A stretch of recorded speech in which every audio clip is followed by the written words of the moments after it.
যায়। কিভাবে সম্ভব? মৃতদের এই পৃথিবীতে থাকতে নেই।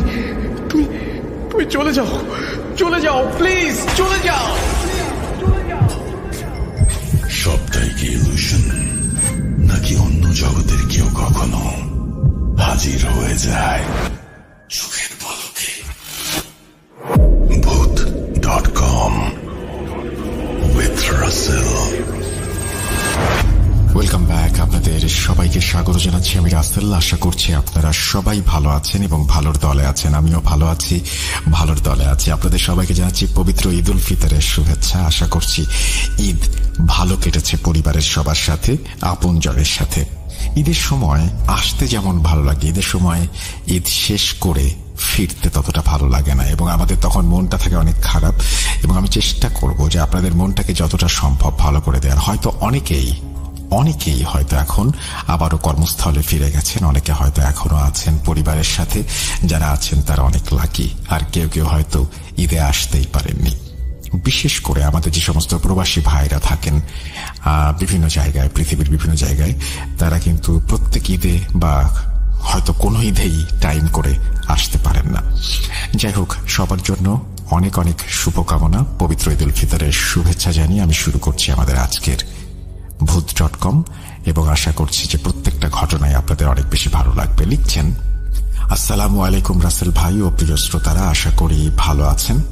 তারপরে তিনি লিখেছেন যে দয়া করে আমার নাম ঠিকানা বলবেন না। তারপরে তিনি বলে দিয়েছেন যে কোনটা কোনটা বলা যাবে, কোনটা কোনটা বলা যাবে না। যাই হোক, আমি সব দেখতে পাচ্ছি কিন্তু আপনাদের বলতে পারছি না। তারপর তিনি লিখছেন, ঘটনাটি অনেক বড়, তাই লেখায় কোনো ভুল ত্রুটি হলে ক্ষমা সুন্দর দৃষ্টিতে দেখবেন। এরপরে তিনি বলছেন, আমার ঘটনাটি যদি ভালো লাগে অবশ্যই রাসেল ভাই পড়ে শোনাবেন। আজকে আমি যে ঘটনাটি বলবো সেটা আমার খালাতো ভাইয়ের সাথে ঘটে যাওয়া সত্য একটি ঘটনা। আমি আমার খালাতো ভাইয়ের মতো করেই বলছি। বলছে হাসান। বাংলা একটা বাক্য আছে, সঙ্গদোষে সর্বনাশ। আমারও ঠিক তাই হয়েছে। আমার নাম হাসান, ছদ্মনাম। এখানে আমি সবই ছদ্মনাম ব্যবহার করছি। আমি আমার পরিবার ও নিজের একটু বর্ণনা দিয়ে নিই, যা পরে আপনারা সবাই বুঝতে পারবেন কেন আমি আমার পরিবার এবং আমার বর্ণনা দিয়েছিলাম। আমি খুব সাধারণ ঘরের একটি ছেলে। আমার বাবা একজন কাঠ মিস্ত্রি। আমরা দিন আনি দিন খাই। আমরা 3 ভাই বোন, আমার 2 বোন আর আমি। আমার বাবা আমাদের 3 ভাই বোনের লেখাপড়া করাতে গিয়ে হিমশিম খেত। পরিবারে আমি হচ্ছি বড় ছেলে। আমার সবেমাত্র এসএসসি এক্সাম দেয়া হয়েছে, পলিটেকনিকে ভর্তি হয়েছি। আমি ভাবছিলাম একটু একটু করে আমার স্বপ্ন পূরণ হচ্ছে। এখন আমি কিছু টিউশনই করব এবং আমি আমার বাবার পাশে দাঁড়াবো। কিছুটা হলেও বাবার উপকার হবে। সাল 2021। আমার বাড়ি থেকে আমার কলেজটি মোটামুটি ভালোই দূরে ছিল। আমার গ্রাম থেকে আমি আর আমার এক ফ্রেন্ড সজীব শুধু ওই কলেজে পড়তাম, আর অন্যরা সবাই অন্য কলেজে চলে গিয়েছিল। কলেজটি আমার বাড়ি থেকে দূরে হওয়ার কারণে আমার বাবা আমাকে পুরনো একটি সাইকেল কিনে দেন, যাতে আমার যাতায়াতের কোনো সমস্যা না হয়। প্রতিদিন আমি সেই সাইকেল চালিয়ে যেতাম। একদিন আমি সাইকেল চালিয়ে কলেজ যাচ্ছিলাম, তখন দেখি আমার বন্ধু সজীব যাচ্ছে। আমি বললাম, কিরে সজীব, কোথায় যাচ্ছিস? কলেজে। ওঠ, সাইকেলে ওঠ, একসাথে যাই দুইজন। সজীব আর আমি সাইকেল চালিয়ে যাচ্ছিলাম। তখন সজীব বলল, হাসান, তুই আর আমি তো একই ক্লাসে পড়ি, একই সাবজেক্ট নিয়ে পড়ছি, আর আমরা একই গ্রামে থাকি। তাহলে একটা কাজ করলে হয় না? আমি বললাম, কি কাজ? সজীব বলল, কাল থেকে তুই আর আমি একসঙ্গে সাইকেলে করে কলেজে যাব। আমি বললাম, তাহলে তো ভালোই হয়, পড়াশোনা নিয়ে কথা বলা যাবে আর দুজন গল্প করতে করতে যাওয়া আসা করা যাবে। সজীব বলল, এভাবেই কেটে গেল বেশ কিছুদিন। একদিন সজীব আমাকে বলল, হাসান, তোকে একটা গুরুত্বপূর্ণ কথা বলতে চাই। আমি বললাম, বল, কোনো সমস্যা হয়েছে? না। তাহলে কি হয়েছে? হাসান, আমি না রিয়াকে অনেক পছন্দ করি। আমি বললাম, রিয়া? কোন রিয়া? ওই যে আরিফ ভাইয়ের বোন রিয়া। আমি মাথা নিচু করে বললাম, হ্যাঁ, বুঝতে পেরেছি। আমি সজীবকে অনেক বোঝানোর চেষ্টা করেছি, কিন্তু আমি পারিনি। সজীব আমার কোনো কথাই শোনেনি। এখানে আরো একটা কথা বলে নেওয়া ভালো, রিয়াদের পরিবার খুব একটা ভালো পরিবার ছিল না। রিয়াদের পরিবারকে আমার থেকে ভালো আর কে জানবে, কারণ রিয়া ছিল আমার খুব নিকট আত্মীয়। না, এটা নয়, থাক। আমি সজীবকে এইটাও বললাম, দেখ সজীব, রিয়ার তো বয়ফ্রেন্ড আছে, আর এটা তুইও জানিস। সজীব আমার কোনো কথার দাম দিল না। যাই হোক, অনেক বোঝানোর পরেও সজীবে বুঝল না। তখন আমি বললাম, তোর মন যা চায় তাই কর। এইভাবেই কেটে গেল প্রায় 1 মাস। ঘটনার মূল শুরু এখান থেকেই। সাল 2022-এর শুরুর দিক, কনকনে শীত। সেদিন ক্লাস ও কোচিং শেষ করে আমি আর সজীব বাড়ির দিকে ফিরছি। তখন মাগরিবের আজান পড়বে ভাব। সাদা কুয়াশায় ঢাকা সারা গ্রাম। আমি আর সজীব শুধু সাইকেল চালিয়ে যাচ্ছি।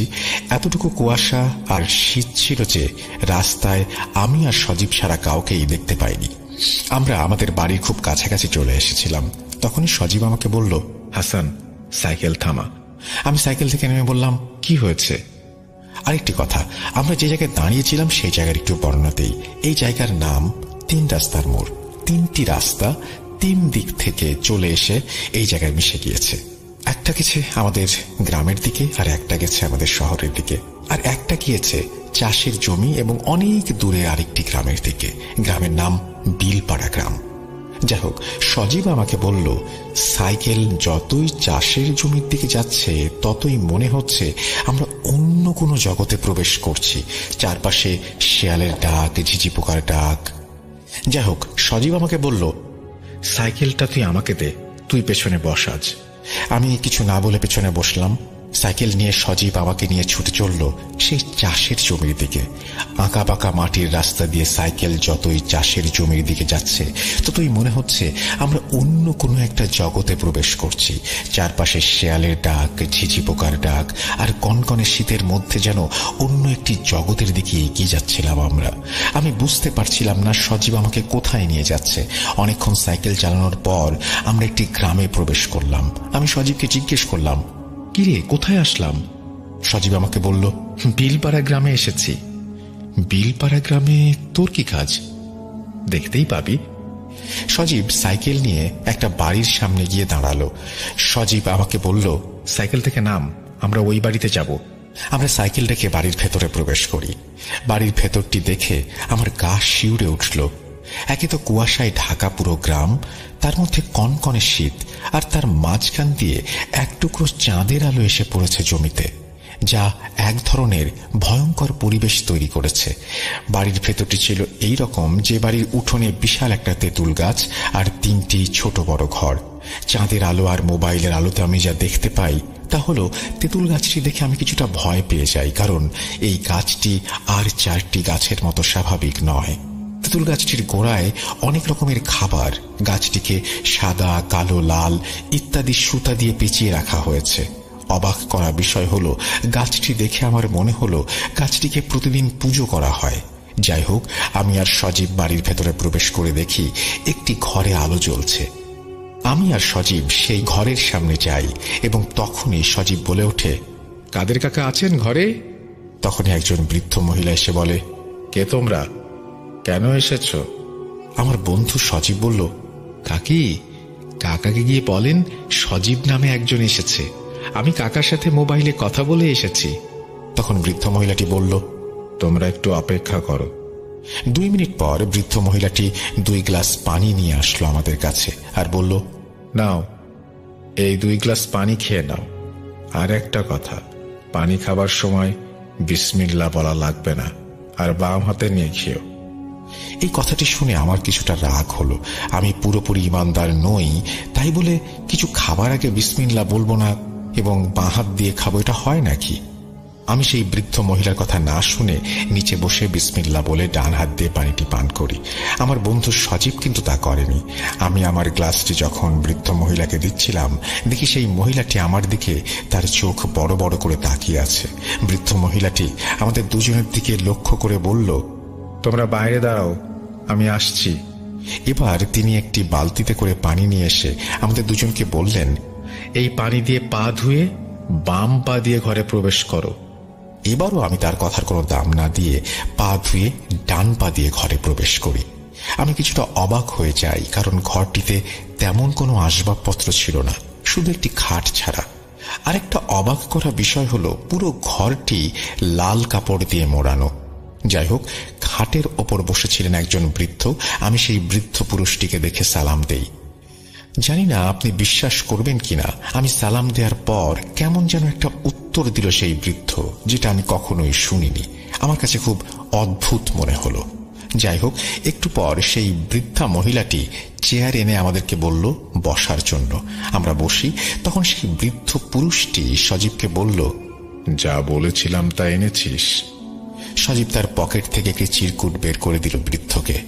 বৃদ্ধ কিছুক্ষণ সেই চিরকুটটি দেখল। তারপর বৃদ্ধটি বিছানা থেকে নেমে ঘরের এক কোনায় লাল কাপড় মোড়ানো একটা মাটির কলস থেকে এক বোতল পানি নিয়ে আসলেন, আর চিরকুটটি দেখে কি যেন বিড়বিড় করে পানিতে ফুঁ দিতে লাগলেন। কিছুক্ষণ পর বৃদ্ধটি সজীবকে লক্ষ্য করে বলল, আমার হাদিয়া এনেছিস? সজীব বলল, হ্যাঁ এনেছি। সজীব 1000 টাকার একটা নোট বাড়িয়ে দিল সেই বৃদ্ধের দিকে। বৃদ্ধটি টাকাটি নিয়ে সেই পানির বোতলটি সজীবকে দিল। সজীব পানির বোতলটি পেয়ে খুব খুশি হল, যেন সে আনন্দে আত্মহারা। সেই বৃদ্ধটি সজীবকে বলল, আর শোন, সূর্য ডোবার পর যে কোনো সময় বাড়ির চারপাশে এই পানি ছিটিয়ে দিয়ে আসবি। সজীব হাসতে হাসতে বলল, তাহলে কি কাজ হয়ে যাবে? বৃদ্ধ পুরুষটি বলল, না, সবে 50% হবে, আরো 50% বাকি। তখন সজীবের হাসি মুখটি কেমন যেন কালো আঁধার হয়ে গেল। সেই বৃদ্ধটি সজীবকে বলল, আগে প্রথম কাজটি শেষ কর, পরে বাকিটা। প্রথম কাজ শেষ হওয়ার 1 সপ্তাহ পর 3টি জিনিস নিয়ে আমার সাথে দেখা করবি। সজীব বলল, আর কি 3টি জিনিস? বৃদ্ধ বলল, তার ব্যবহার করা কাপড়ের টুকরো, তার 2-1টি চুল, আর সে খেয়েছে এমন কোনো খাবারের একটি টুকরো। যা করার 1 সপ্তাহের মধ্যেই করতে হবে, আর এই সপ্তাহের মধ্যে যদি না হয় তাহলে আর কখনো হবে না। সজীব বৃদ্ধ লোকটিকে লক্ষ্য করে বলল, যেভাবেই হোক আমি 1 সপ্তাহের মধ্যে সবকিছু নিয়ে আসব। তখন লোকটি বলল, আনতে পারলে ভালো। তোর এই বন্ধুটি অনেক চালাক চতুর, এত চালাক চতুর হওয়া ভালো না। এই বলে বৃদ্ধ লোকটি আমাদেরকে চলে যেতে বলল, আর বলল বাম পা দিয়ে বের হতে। সজীব বৃদ্ধ লোকটির কথা মেনে চলল, কিন্তু আমি মানতে পারিনি। আমি আর সজীব সাইকেল নিয়ে চললাম বাড়ির দিকে। আমার মনে তখন হাজারো প্রশ্ন উকি দিচ্ছে। কৌতূহল বশত আমি সজীবকে কিছু প্রশ্ন করলাম, কিরে সজীব, এই বৃদ্ধ কি কোনো কবিরাজ বা ওঝা? আর সবকিছুতে এই বাম হাত, বাম পা এসব ব্যবহার করার কথা বলছে কেন? এ কেমন মানুষ রে ভাই? আর এই বৃদ্ধের সাথে তোর কি কাজ? সজীব একটু হাসি দিয়ে আমাকে বলল, বন্ধু একটু থাম, আমি জানি তোর মনে অনেক প্রশ্ন, আমি তোকে সব বলবো। আমার বেস্ট ফ্রেন্ড বলে কথা। শোন, আমার পরিবারের বিপদ, তাই বাবা আমাকে এখানে পাঠিয়েছেন। এই কথা তুই কাউকে বলবি না, কি তোর বাবাকে কি তোর মাকেও না। আচ্ছা ঠিক আছে, কিন্তু বৃদ্ধ লোকটি যে তোর কাছে চুল, কাপড়, খাবারের টুকরো চাইল, এগুলো কি জন্য?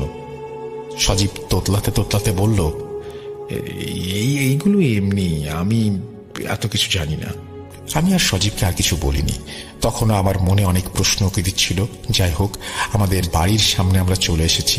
সজীব আমাকে সাইকেল দিয়ে আমাকে বলল, বন্ধু কাউকে কিছু বলিস না। আমি বললাম, আরে সমস্যা নেই, আমি কাউকে কিছু বলবো না। সেই বলে সজীব তার বাড়ির দিকে চলে গেল, আর আমি আমার বাড়ির দিকে চলে আসলাম। এভাবেই কেটে গেল প্রায় 6 থেকে 7 দিন। সেদিন ছিল শনিবার। আমি আর সজীব ক্লাসের কোচিং শেষ করে বাড়ি ফিরছিলাম। সজীব বলল, হাসান আজকে একটু বিলপাড়া যাওয়া লাগবে। আমি বললাম, আমি যাব না। সজীব নাছোড়বান্দা, আমাকে না নিয়ে সে যাবে না, অনেক কাকুতি মিনতি করলো। তারপর আমি রাজি হই সেখানে যাবার জন্য, কিন্তু আমি সজীবকে একটা শর্ত দিই যে আমি বাড়ির ভেতরে প্রবেশ করব না। সজীব বলল, আচ্ছা ঠিক আছে।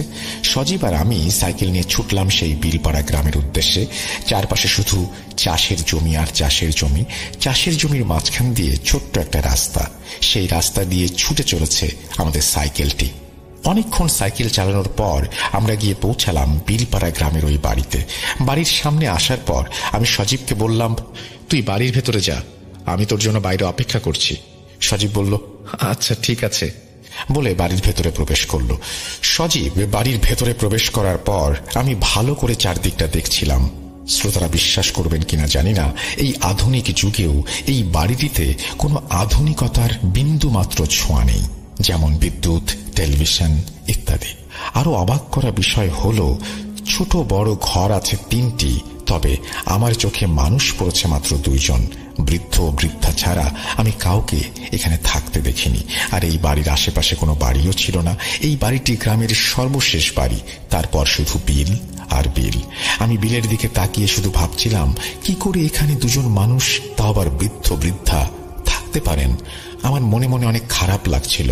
তখনই হঠাৎ করে আমার কাঁধে কেউ যেন হাত রাখলো।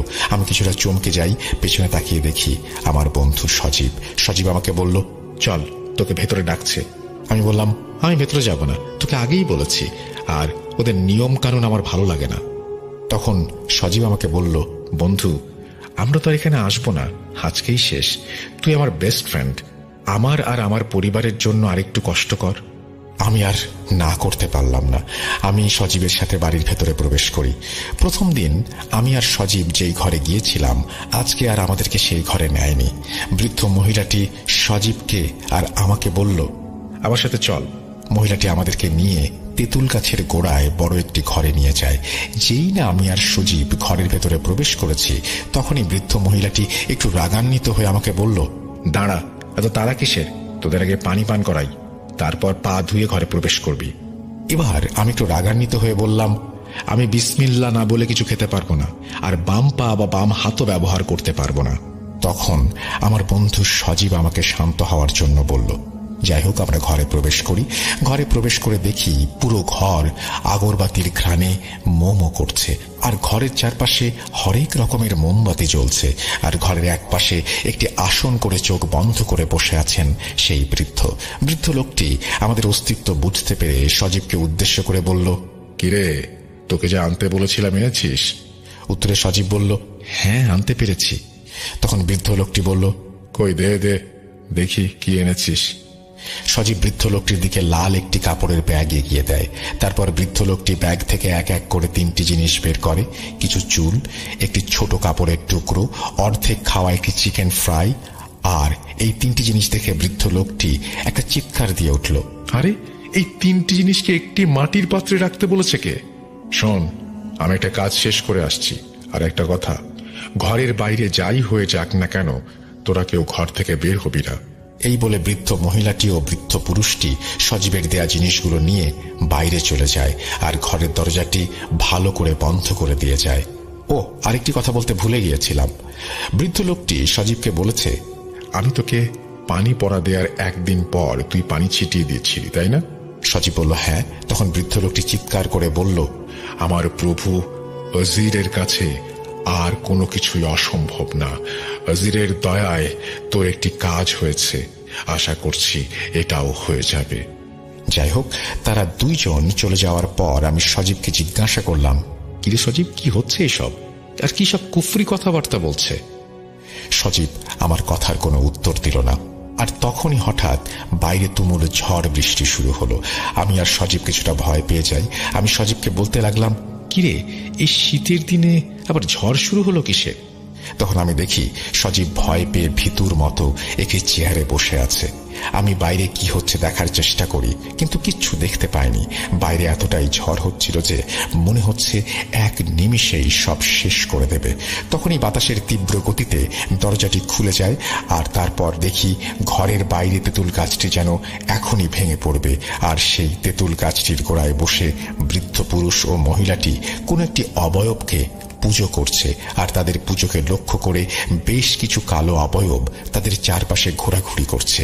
এই দেখে আমি ভয়ে সজীবের কাছে যাই আর রাগান্বিত হয়ে বলি, তুই এই কোথায় নিয়ে আসলি আমাকে? সজীব ভয়ে কিছু বলতে পারছিল না। এভাবে ঝড় চলল 15 থেকে 20 মিনিটের মতো। কিছুক্ষণ পর আমাদের মনে হলো ঝড় থেমে গেছে। তার কিছুক্ষণ পর আমরা দেখি আমাদের দরজাটি খুলেছে। ঘরে প্রবেশ করলো সেই বৃদ্ধ আর বৃদ্ধা। তারা আমাদের দুজনকে দেখে বলল, বিশেষ করে আমাকে লক্ষ্য করে বলল, কিরে, ভয় পেয়েছিস? এই বলে বৃদ্ধ লোকটি একটু হাসলো। বৃদ্ধ লোকটি হাসতে হাসতে তার আসনে গিয়ে বসলো আর বলল, সজীব, তোর কাজ হয়ে গেছে। তারপর সেই বৃদ্ধ লোকটি সজীবের দিকে দুটি তাবিজ এগিয়ে দিয়ে বলল, শোন, এই তাবিজগুলো পড়ার নিয়ম, প্রথমে তোকে কাপড় চোপড় সবকিছু ছেড়ে দুইটি তাবিজ দুই জায়গায় পড়তে হবে, একটি বাম হাতে আর একটি তোর কোমরে। আর দ্বিতীয় নিয়ম হলো সে রাতে কোনো কাপড় চোপড় ইউজ করা যাবে না। কি পারবি? সজীব বলল, আমি সব করতে পারবো। আমি বললাম, কিরে সজীব, তুই পাগল হয়ে গেলি নাকি? সজীব আমাকে ধমকের সুরে বলল, তুই চুপ থাক। সজীবের কাছে আমি এরকম ব্যবহার আশা করিনি। যাই হোক, আমি আর সজীব তাদের কাছ থেকে বিদায় নিয়ে চলে আসব, তখনই সেই বৃদ্ধ লোকটি বলে উঠল, বাম পা দিয়ে বের হ। আর শোন, তাবিজ দুটো বাঁধার আগে তেঁতুল গাছের গোড়া থেকে দুটি সুতো নিয়ে যা, একটি লাল আর একটি কালো। সজীব উত্তরে বলল, আচ্ছা ঠিক আছে। এই বলে সজীব আর আমি ঘর থেকে বের হয়ে যেই না তেঁতুল গাছের গোড়ায় যাই, আমার আত্মারাম খাঁচাছাড়া হয়ে যায়। দেখি গোড়ায় বেঁধে রাখা হয়েছে একটি মুরগি, একটি কোয়েল পাখি, একটি কবুতরের বাচ্চা ও একটি কুঁচে সাপ, আরো কিছু মুরগির মাথা, সিঁদুর ইত্যাদি। কি ভয়ানক দৃশ্য! এইসব দৃশ্য দেখে সজীবকে বললাম, কিরে, এসব তো কুফরি কালামের নমুনা। সজীব একটু মুচকি হেসে বলল, আরে না, কাদির কাকা অনেক ভালো মানুষ। হ্যাঁ হ্যাঁ, তা তো দেখতেই পাচ্ছি। তখনই ঘরের ভেতর থেকে সেই বৃদ্ধ লোকটি বলে উঠল, কিরে, নিতে পেরেছিস? সজীব বলল, জি পেরেছি। তারপর সেই বৃদ্ধ লোকটি বলল, এখন এখান থেকে তাড়াতাড়ি চলে যা, অনেক রাত হয়েছে, আর আমার টাকার কথা ভুলিস না যেন। এই বলে বৃদ্ধ লোকটি থেমে যায়। আমি আর সজীব লাল সুতো, কালো সুতো আর তাবিজ নিয়ে রওনা হলাম। বাড়ি আসতে আসতে আমি সজীবকে অনেক প্রশ্ন করি, আর উত্তরে সজীব বলে পরিবারের অনেক বিপদ, তাই সে এমন কাজ করেছে। এই বিষয়টি পাঁচকান করতে চায় না সে। আমি সব শুনে আর কথা বাড়ালাম না, কারণ এমনি অনেক দেরি হয়ে গেছে। তার মধ্যে বাড়ি থেকে বারবার ফোন আসছে। যথারীতি আমরা বাড়ি চলে আসি। এভাবে কেটে গেল এক সপ্তাহ। একদিন আমি আর সজীব কলেজের মাঠে বসে আছি। হঠাৎ আমাদের সামনে আসলো রিয়া। সজীব রিয়াকে অনেক পছন্দ করে, কিন্তু রিয়া পছন্দ করত আরেকজন ছেলেকে, আর সজীবকে সে দেখতে পারত না। আমি সজীবের সাথে চলি বলে রিয়া মাঝে মাঝে আমাকে কথা শোনাত। যাই হোক, রিয়াকে দেখে সজীব তো অবাক। রিয়া মাঝে মাঝেই আমার কাছ থেকে কিছু নোটবুক নিত। আমি মনে করলাম হয়তো সে নোটবুকের জন্য এসেছে। আমি যেই না রিয়াকে জিজ্ঞেস করব রিয়া কিছু লাগবে, তখনই রিয়া বলল, সজীব, তোমার সাথে আমার কথা আছে, চলো আমার সাথে। সজীব আর রিয়া চলে যাচ্ছিল। তখন সজীব ঘাড় ঘুরিয়ে আমার দিকে তাকিয়ে একটু হাসি দিল। আমি জানতাম যে সজীবের সাথে এটাই আমার শেষ দেখা, শেষ কথা, শেষ চলা। কি ভাবছেন, সজীব মারা গিয়েছে? না, সজীব মারা যায়নি। ওই দিনের পর থেকে সজীব আর আমার একসাথে কলেজে যাওয়া হয়নি, কথাও বলা হয়নি, সজীবের সাথে তেমন দেখাও হয়নি। প্রিয় শ্রোতা, আপনারা নিশ্চয়ই বুঝতে পারছেন আমি কেন বলেছিলাম সঙ্গদোষে সর্বনাশ। এখন আমি যতটুকু বলবো তার অর্ধেক বলবো, আর অর্ধেক বলবে আমার খালাতো ভাই রাকিব। যাই হোক, এভাবে কেটে গেল প্রায় 1 মাস। সজীবের সাথে আমার কথা হয়নি, আমিও নিজে সজীবের সাথে কখনো দেখা করতে যাইনি। একদিন আমি কলেজের মাঠে বসে আছি আর ভাবছি, সজীব তো আমার বেস্ট ফ্রেন্ড ছিল। আমার বিপদে সে আসতো, আমি তার বিপদে যেতাম। আজ এমন কি হলো যে সজীব আমার সাথে আর কথা বলে না? তখনই আমার এক ক্লাসমেট আমাকে এসে বলল, হাসান, কিছু শুনেছিস? আমি বললাম, কি শুনবো, কি হয়েছে? তখন আমার ক্লাসমেট বলল, সজীবের সাথে রিয়ার তো ভালো একটা সম্পর্ক গড়ে উঠেছে। আমি একটু মুচকে এসে বললাম, মানুষের মন কখন যে কোন দিকে যায়। যাই হোক, আমি ক্লাস ও কোচিং শেষ করে বাড়ি ফিরছিলাম। যদি ভুল না করে থাকি, সেদিন ছিল শনিবার, 15/3/2022। আমি যখন আমাদের বাড়ির 3 রাস্তার মোড়ের খুব কাছাকাছি, তখনই দেখি কেউ একজন আমাকে ইশারা করে সাইকেল থামানোর জন্য বলছে। আমি 3 রাস্তার মোড়ে সাইকেলটা দাঁড় করাই, আর সেই বিলপাড়া গ্রামের বৃদ্ধ লোকটি, সেই লোকটিকে দেখে আমি সালাম দিই, কিন্তু তিনি আমার সালামের কোনো উত্তর না দিয়ে আমাকে বললেন, টাকা কোথায়? এই পর্যন্ত আমার টাকা কেউ মেরে দিতে পারেনি, তুইও পারবি না। তোর প্রতি আমার একটু মায়া হলো বলে আমি নিজেই তোর কাছে আসলাম, আর আমি কখনো কারো কাছ থেকে চেয়ে কোনো কিছু নেই না। টাকাগুলো দে, আমি চলে যাই। বৃদ্ধ লোকটির সব পাগলামি কথাবার্তা শুনে আমি কিছুটা রাগান্বিত হয়ে যাই আর বলি, কি আজে বাজে কথা বলছেন? আমি কেন আপনাকে টাকা দেব, আর আপনি আমাকে কেন এসব বলছেন? বৃদ্ধ লোকটি আমাকে বলল, আমি জানি না, আমার টাকা তোর কাছেই আছে, ভালো করে বলছি টাকা দিয়ে দে। তখন আমি বললাম, আপনার কোনো প্রকারের টাকা পয়সা আমার কাছে নেই, সজীব কি আপনাকে টাকা দেয়নি? তখন বৃদ্ধ লোকটি রাগান্বিত হয়ে বলল, তোরা দুইজন আমার সাথে মজা করছিস তাই না? এই বলেই বৃদ্ধ লোকটি আমার মাথার চুলের মুষ্টি ধরল, এত জোরে ধরল যে আমার মনে হচ্ছিল আমার মাথার সব চুল ছিঁড়ে চলে আসবে। আমি বৃদ্ধ লোকটিকে পাগল বলে ধাক্কা মারি। তিনি আমার থেকে কিছুটা দূরে সরে যান। সেই বৃদ্ধ লোকটি অন্য কোনো ভাষায় আমাকে কিছু একটা বলে চলে যান বিলপাড়ার দিকে। আমি আমার মাথায় হাত দিয়ে দেখি বেশ কিছু চুল ছিঁড়ে গিয়েছে। আমি তখনই সজীবের বাড়ির দিকে রওনা হলাম। আমি সজীবকে বাড়িতে পাইনি। প্রিয় শ্রোতা ও রাসেল ভাই, আমি জানতাম যে আজকের পর আমার জীবন এখানেই থেমে যাবে। সংক্ষিপ্ত আকারে আমি আমার বর্ণনা দিই আমার সাথে কি হয়েছিল। আমি বাড়ি আসার পর অনেক অসুস্থ হয়ে পড়ি। এতটাই অসুস্থ হয়ে পড়ি যে আমাকে 3 মাস হসপিটালের বেডে কাটাতে হয় এবং তারপর আমি সুস্থ হইনি। তারপর কি হয়েছিল তা বলবে আমার খালাতো ভাই রাকিব। হাসানকে 3 মাস হসপিটালে রাখার পরেও হাসান সুস্থ হচ্ছিল না, আর আমরা টাকা পয়সার দিক থেকেও দুর্বল হয়ে পড়ছিলাম। আশা করি আপনারা সবাই জানেন হাসানের বাবা ছোটখাটো কাজ করত। যাই হোক, হাসান সুস্থ হচ্ছিল বলে আমরা হাসানকে আমাদের বাড়িতে নিয়ে আসি, অর্থাৎ হাসানদের বাড়িতে। বাড়ি আনার পর শুরু হলো হাসানের আর এক সমস্যা। তা হলো হাসান অনেক পাগলামি করতে লাগলো, যেমন ফাঁসি নেয়া, নিজের হাত পা কেটে ফেলা, কাউকে দেখলে মারধর করা, ইত্যাদি ইত্যাদি। তারপর হাসানের বাবা হাসানকে নিয়ে যায় মেন্টাল হসপিটালে। ডক্টর হাসানের ব্যবহার বা পরিস্থিতি দেখে বলল, হাসানকে এখানে কিছুদিন রাখতে হবে, তার অবস্থা বেশি ভালো না। হাসানের বাবা হ্যাঁ বলে 2 চোখ মুছতে মুছতে হসপিটাল থেকে বেরিয়ে গেল। আমরা সবাই জানি ঘরের বড় ছেলের ওপর বাবা মার একটা আশা থাকে। হাসানের বাবা মারও তাই ছিল। যাই হোক, মানসিক হাসপাতালে 1 সপ্তাহ 2 সপ্তাহ করতে করতে কেটে যায় 3 মাস। তাও হাসান সুস্থ হচ্ছিল না। হাসানের চিকিৎসা করতে গিয়ে হাসানের বাবা তাদের ভিটে বিক্রি করে দেয়। তবু হাল ছাড়েনি। এক সময় মানসিক হাসপাতাল থেকে হাসানকে বাড়িতে পাঠিয়ে দেয়া হয়, কারণ হাসানের অবস্থা খুবই খারাপের দিকে যাচ্ছিল। হাসান খাবার খেত না, আর একটি কষ্টদায়ক কথা হলো হাসান পঙ্গু হয়ে যায়। ডাক্তার বলেন হাসানের রক্তশূন্যতার কারণে হাত পায়ের রগ শুকিয়ে যাওয়ার কারণে সে পঙ্গু হয়ে গিয়েছে। আরেকটি কথা বলতে ভুলে গিয়েছিলাম, হাসানকে অনেক হুজুর কবিরাজও দেখানো হয়েছে, কেউ কিছু বলতে পারল না, হাসানের সমাধান দিতে পারল না। হাসানকে মানসিক হাসপাতাল থেকে পাঠিয়ে দেওয়ার পর সে বিছানায় শুয়ে শুধুমাত্র মৃত্যুর দিন গুনছে।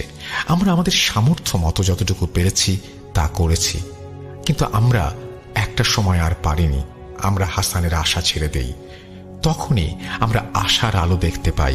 বাংলায় একটি কথা আছে, রাখে আল্লাহ মারেকে। হঠাৎ আমাদের গ্রামে বাংলাদেশের নাম করা এক হুজুর আসেন ওয়াজ মাহফিলে। গ্রামের অনেকেই বলা বলি করছিল এই হুজুর নাকি অনেক বড় মাপের আলেম, তিনি অনেক কিছুর সমাধান করতে পারেন। এই কথা শুনে আমি আর হাসানের বাবা চলে যাই সেই হুজুরের কাছে। হুজুরের মাহফিল শেষ হলে আমরা হুজুরের সাথে কথা বলি। হুজুর বলেন, আমি তো এখন যেতে পারবো না, আমার আরেক জায়গায় ওয়াজ মাহফিলে যেতে হবে। গ্রামের মানুষ ও আমাদের কাকুতি মিনতি দেখে হুজুর হাসানকে এক নজর দেখতে আসেন।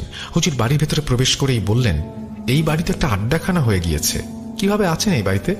এই বলে হুজুর হাসানের ঘরে প্রবেশ করে। হুজুর হাসানকে দেখেই আল্লাহু আকবার বলে চিৎকার দিয়ে ওঠেন। বলেন, এই ছেলে এখনো জীবিত আছে কিভাবে তা আল্লাহই ভালো জানেন।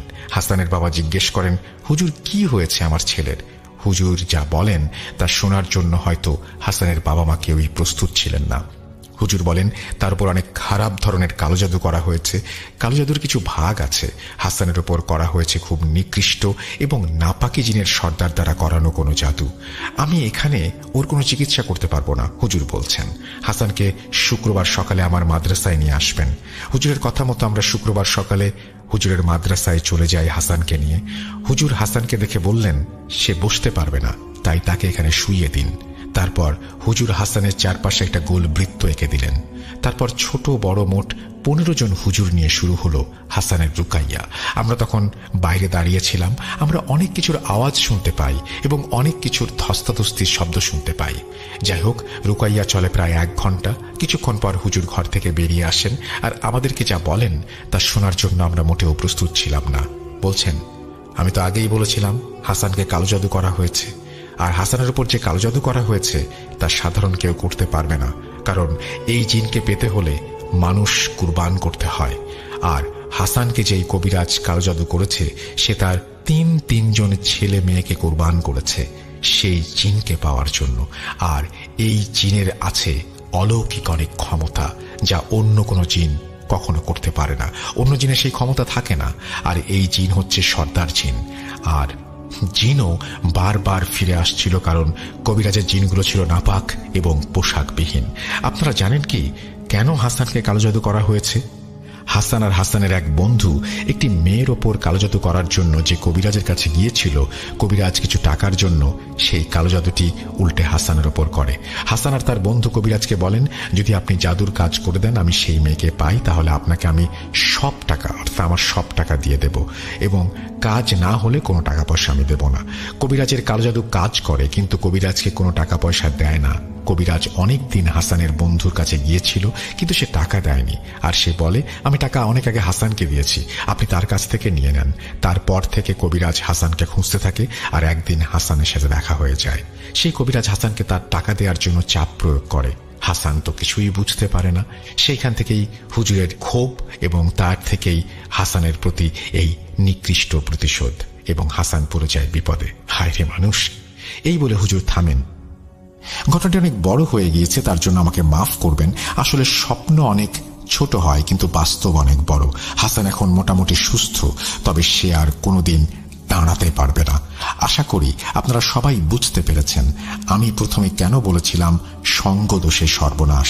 সজীব ও রিয়ার কয়েক মাস হলো বিয়ে হয়েছে, তাদের জন্য সবাই দোয়া করবেন। আমি জানি সজীব আমার জীবন নষ্ট করে দিয়েছে। আবারও হাসান বলছেন এই কথাগুলো। আমি আল্লাহর কাছে তার বিচার চাই, আর আমার জন্য দোয়া করবেন। অনেকেই হয়তো বলবেন, সজীবের বিরুদ্ধে পদক্ষেপ কেন নেয়নি? আসলে তার পরিবার ছিল এলাকার মাথা, আর আমরা চাইলেও কিচ্ছু করতে পারবো না। আরেকটা কথা বলে আমি শেষ করব, তা হলো না জেনে না বুঝে কোনো বন্ধু বান্ধবের সাথে যোগ দেবেন না। সেই বৃদ্ধ কবিরাজের বিষয়ে আমরা অনেক কিছু জেনেছি, ইনশাআল্লাহ অন্য একদিন বলবো। এই বলে তিনি তার ঘটনা শেষ করেছেন। আশা করছি তার এই ঘটনাটি আপনাদেরও ভালো লেগেছে। যদি ভালো লেগে থাকে অবশ্যই আমাদেরকে জানাবেন, যদি ভালো না লেগে থাকে তাও আমাদেরকে জানাবেন। আমরা চলে যাব আমাদের পরবর্তী ঘটনায়।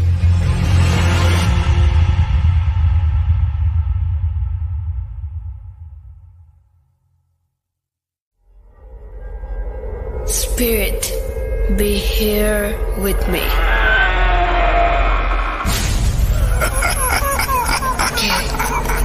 Get with me. Bhoot.com. The fear returns with Russell. Welcome back. আপনাদের সবাইকে স্বাগত জানাচ্ছি আমি রাসেল। আশা করছি আপনারা সবাই ভালো আছেন এবং ভালোর দলে আছেন। যেভাবে লেখা আছে আমি সেভাবেই পড়ে শোনাচ্ছি। আসসালামু আলাইকুম রাসেল ভাই, আশা করি ভালো আছেন। অবশ্য আপনি ভালোর দলেই থাকেন। আমি ভালো আছি। আমার নাম আবিদ, বাসা গাইবান্ধা। আমি প্রায় কয়েক বছর ধরে আপনাকে শুনে আসছি, কখনো কোনো ঘটনা পাঠাতে পারেনি, যেহেতু আমার পক্ষে স্টুডিওতে গিয়ে ঘটনা বলা সম্ভব না, তাই এই ঘটনাটি আপনাকে লিখে পাঠাচ্ছি। আমি শুনেছিলাম আমার ইমরান মামার মুখ থেকে এই ঘটনাটি মূলত মামার সাথেই ঘটেছিল। দেরি না করে ঘটনায় চলে যাই। আমি ইমরান মামার মতো করেই বলছি। সময়টা ছিল 2013 সাল। তখন আমি অনার্স প্রথম বর্ষে। আমি ছিলাম পরিবারের সবচেয়ে ছোট ছেলে, তাই আদর আবদারও বেশি ছিল। তাই বন্ধু বান্ধবদের দেখা দেখি আমিও একটা মোবাইল ফোনের জন্য আবদার করতে থাকি আব্বার কাছে। আব্বা আমাকে একটা টাচ স্ক্রিন মোবাইল ফোন কিনে দেন 15,000 টাকা দিয়ে। নতুন ফোন কিনেই ফেসবুক অ্যাকাউন্ট খুলে ফেলি।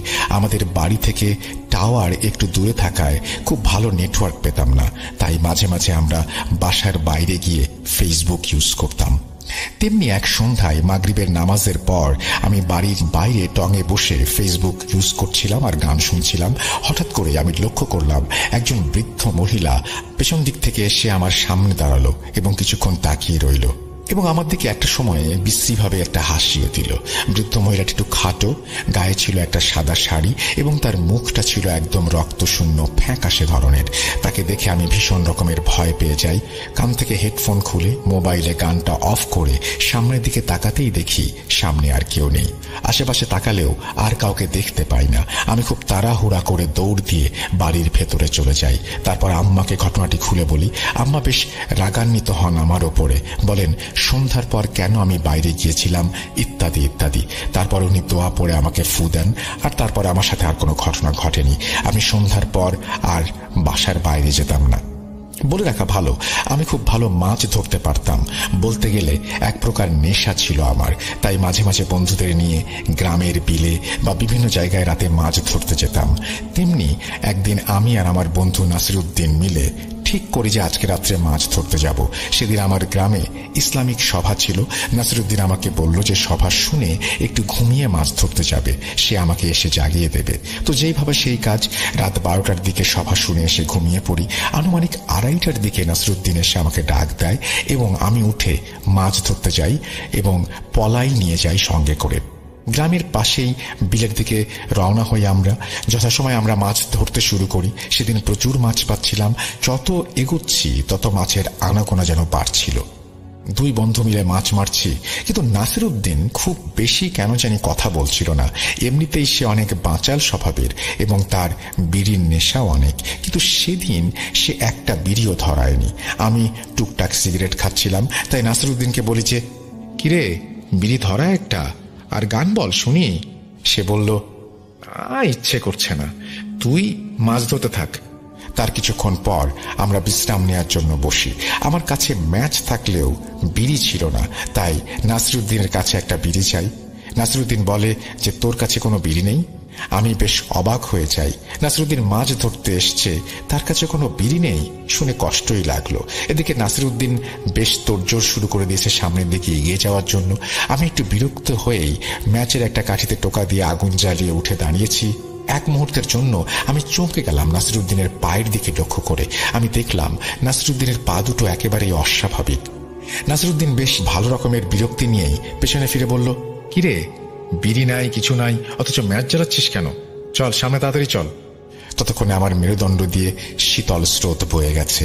5 সেকেন্ডের ম্যাচের কাঠির আলোয় যা দেখেছি সেটা কোনোভাবেই মনের ভুল হতে পারে না। আমি ততক্ষণে বুঝে গিয়েছি বিশাল বড় কোনো একটা বিপদের ভেতরে পড়তে যাচ্ছি আমি। সামনের ব্যক্তিটি নাসিরউদ্দিন নয়, বরং কোনো খারাপ জিন। ভয়ে আমার দম বন্ধ হয়ে যাওয়ার উপক্রম। তারপর যত তাড়াতাড়ি সম্ভব নিজেকে একটু সামলে নেওয়ার চেষ্টা করি এবং নিজেকে বুঝাই যে সে যেন কোনোভাবেই বুঝতে না পারে এমন কিছু আমাকে করতে হবে। হয়তো জীবন নিয়ে না হলে ফেরা সম্ভব হবে না। এদিকে সামনে থেকে সে আমাকে বলল, কিরে আর কত দেরি করবি? আমি তাকে বুঝতে না দিয়ে তার সাথে হাঁটা শুরু করলাম। ততক্ষণে বিলের মাঝে মাঝে এসে গিয়েছি। আর একটু হাঁটলেই পানির গভীরতা ধীরে ধীরে বাড়তে শুরু করবে। আমি বললাম, কিরে আজ তো অনেক মাছ ধরলাম, আর কত ধরবি, এবার বাড়ি চল। নাসিরউদ্দিন বলল, এই তো মাত্র কয়টা মাছ, আজ যেহেতু অনেক মাছ তাই আরো ধরবো। এদিকে আমিও অনেকটা দিশেহারা হয়ে যাচ্ছিলাম। তাকে বললাম, দাঁড়া একটু বিশ্রাম নেব, খুব ক্লান্ত লাগছে। সে বিরক্ত স্বরে বলল, আরে চল তো, কোনো ক্লান্ত লাগবে না, সামনে চল তাড়াতাড়ি। আমি বললাম, আর পারবো না রে ভাই, বাড়ি যাব, অনেকক্ষণ তো হলো, মাছের ব্যাগও ভর্তি হয়ে গেছে।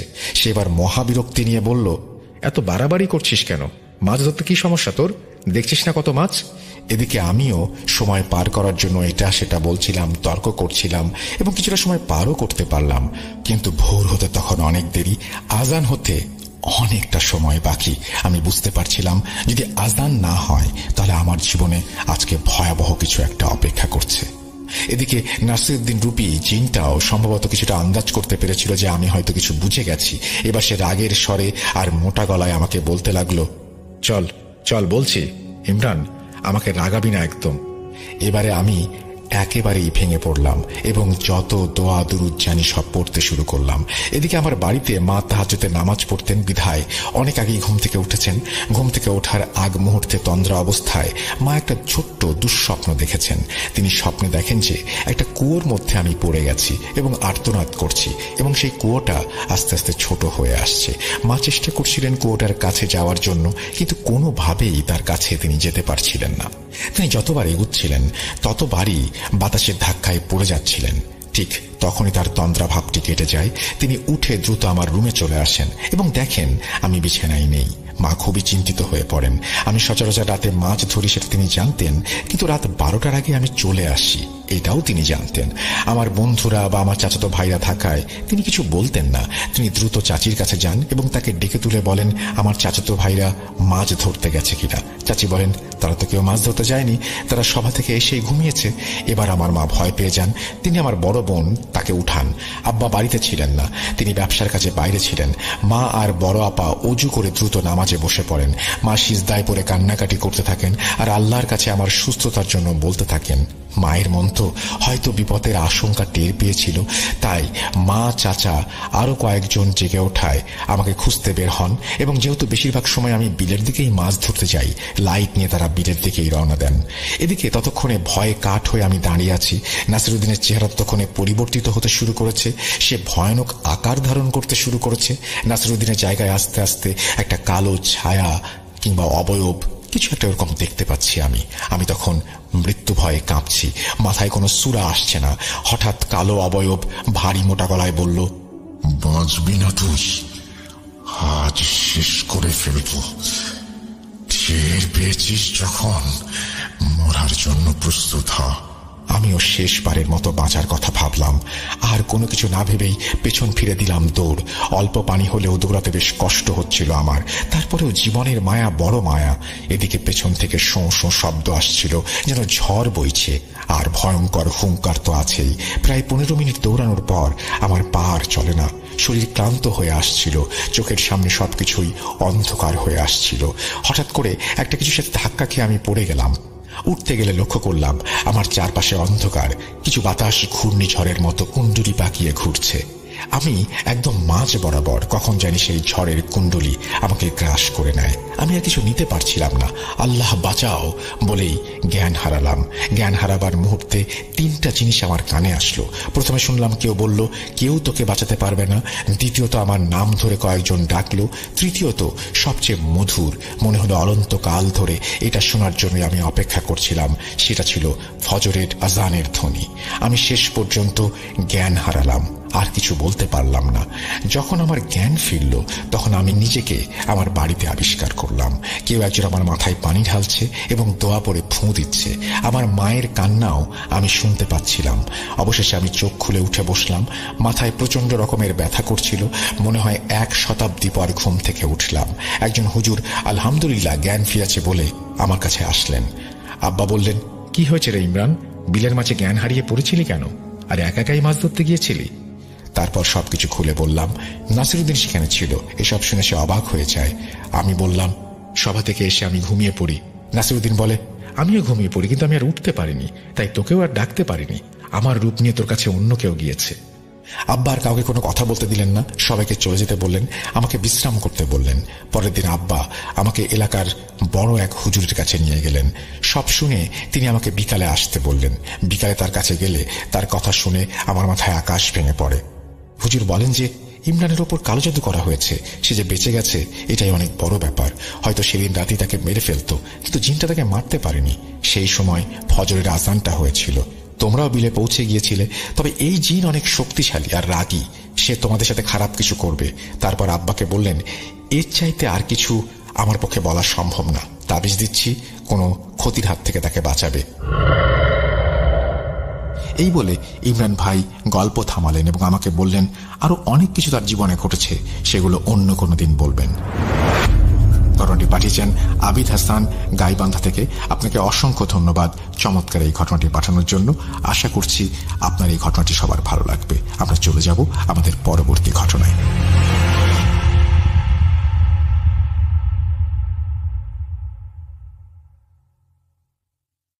Welcome back. আপনাদের সবাইকে অনেক অনেক ধন্যবাদ এতক্ষণ পর্যন্ত আমাদের সাথে থাকার জন্য। অনেক অনেক শুভকামনা রইল। সব সময় এই ইউটিউব চ্যানেলটি সম্পর্কে আপডেট পেতে আমাদের ইউটিউব চ্যানেলটিকে সাবস্ক্রাইব করুন। আশা করছি আমরা একসাথে অনেকটা পথ হাঁটব। আজকের মতো এখানেই বিদায় নিচ্ছি। সবাই ভালো থাকুন, সুস্থ থাকুন, মোস্ট ইম্পর্টেন্টলি ভূত.com-এর সাথে থাকুন। আল্লাহ হাফেজ।